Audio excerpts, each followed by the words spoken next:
All You Need to Know, the Bloomberg Quint podcast that prepares you for the day's business.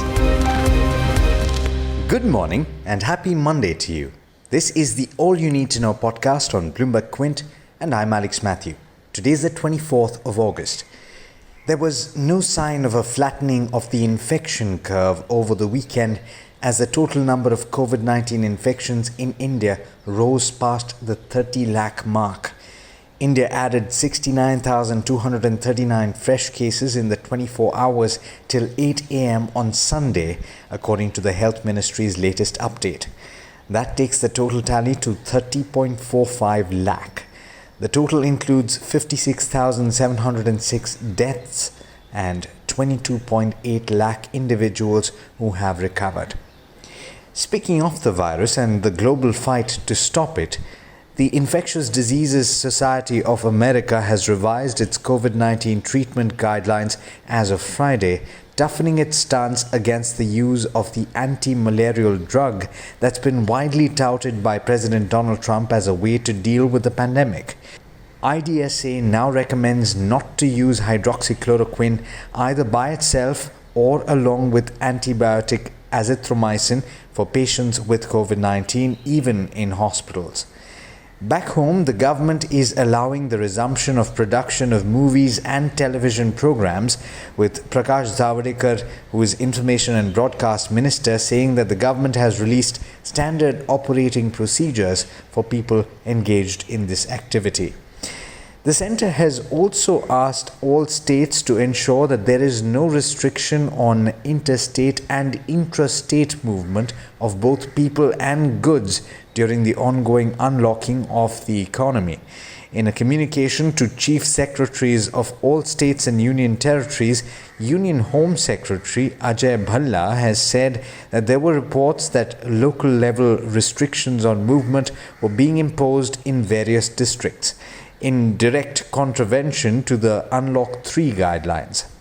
Now, former RBI Governor D. Subbarao has said that early signs of an economic recovery or revival are merely a mechanical rebound. In an interview with PTI, he said that India's short and medium-term growth prospects continue to remain grim, and the government should not read too much into the economic activity coming back from the depressed base of lockdown, because it would be misleading to see it as a signal of durable recovery. Now, India is poised to hire Deloitte and SBI Capital Markets to help Life Insurance Corporation of India prepare for an initial share sale, according to a Bloomberg report. And according to a tender that was issued in June, the advisors will help evaluate the capital structure of LIC as well as aid the company in reworking its financial statement. The IPO of India's largest insurer could prove key in managing finances for the government in a year that's been badly disrupted by the virus. India's Power Ministry has advised power generation firms and transmission companies to levy the late payment surcharge on distribution companies at not more than 12% in view of the stress in the sector amid the COVID-19 pandemic. The rate of late payment surcharge in many cases is up to 18% per annum and has adversely impacted DISCOMs during the lockdown. In international news, several of Alibaba Group's biggest investors had converted billions of dollars in US shares for Hong Kong stock, in part to avoid potential US sanctions and delistings of major Chinese technology companies, something that the US administration has threatened to do. Temasek, Baillie Gifford and Matthews Asia are among the major shareholders that have swapped stakes in the Chinese e-commerce giant. Meanwhile, speaking of Hong Kong, China's banking regulator has pledged its backing for Hong Kong as a finance hub and reiterated a commitment to opening the Chinese financial sector amid a deepening standoff with the US. The China Banking and Insurance Regulatory Commission said in a statement on its website on Saturday that China would provide support for its financial institutions who are doing business in Hong Kong while complying with regulations and offering services to residents and companies. In international markets, it's a cautious start to trade in the Asia-Pacific region this week. The Nikkei 225 and ASX 200 were flat last I checked, with the Kospi in South Korea marginally in the red. US indices futures are currently indicating a marginally positive start to the week. And with that, it's over to Hormuz Fatakia for the trade setup for the day in India. Good morning, Hormuz. How are we looking at the start of the week? Good morning to you, Alex, and to our listeners as well. We are heading into the final full trading week for the month of August. So far, the Nifty is up close to 3% this month. In some interesting trivia though, the last 10 years has seen the Nifty alternate between gains and losses in the month of August. On to the stocks that will be in the thick of things today. Indiabulls Housing Finance says that it aims to grow its balance sheet by 7 to 8% in FY21. The non-bank lender said that the phase of reduction in its loan book and assets under management is over and that it aims for a 12% AUM growth in FY21. The stock will also be reacting to its June quarter earnings today. ICICI Lombard will acquire Bharti AXA General Insurance's non-life insurance operations in a share swap deal for an undisclosed sum.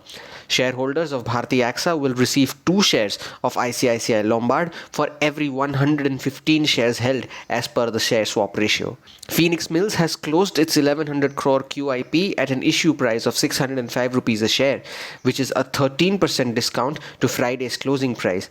The Government of Singapore, ICICI Prudential, SBI Mutual Fund are some of the institutions to which the shares have been allotted.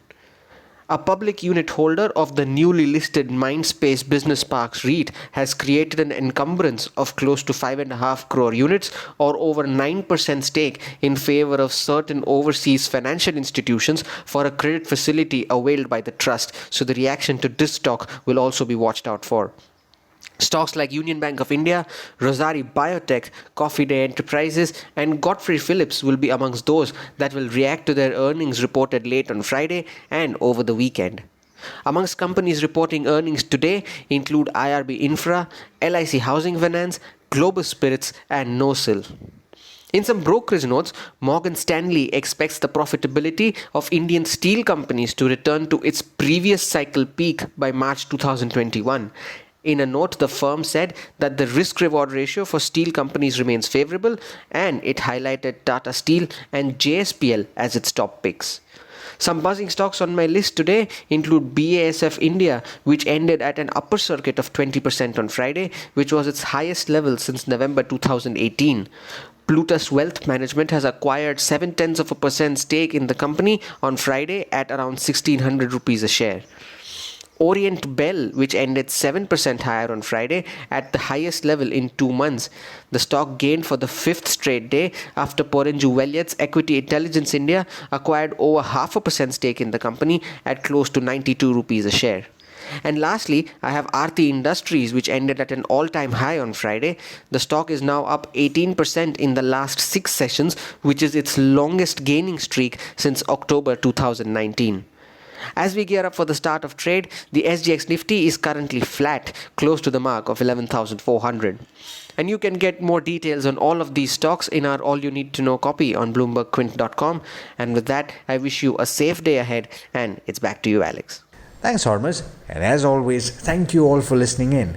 This is Alex Matthews signing off. Have a great Monday and an amazing rest of the week. I hope you enjoyed listening to All You Need to Know. Did you know that you can listen to the show on the IVM Podcast app? On the IVM Podcast app, along with this, we have a number of other shows which you think you'll enjoy. Listen to Cyrus Says with Cyrus Brocha as the host. Listen to Paisa Vaisa with Anupam Gupta. The Scene and the Unseen with Amit Verma, or Shunya One hosted by Shiladitya Mukhopadhyay and myself. Check out the IVM Podcast app to get more talk content that you will enjoy.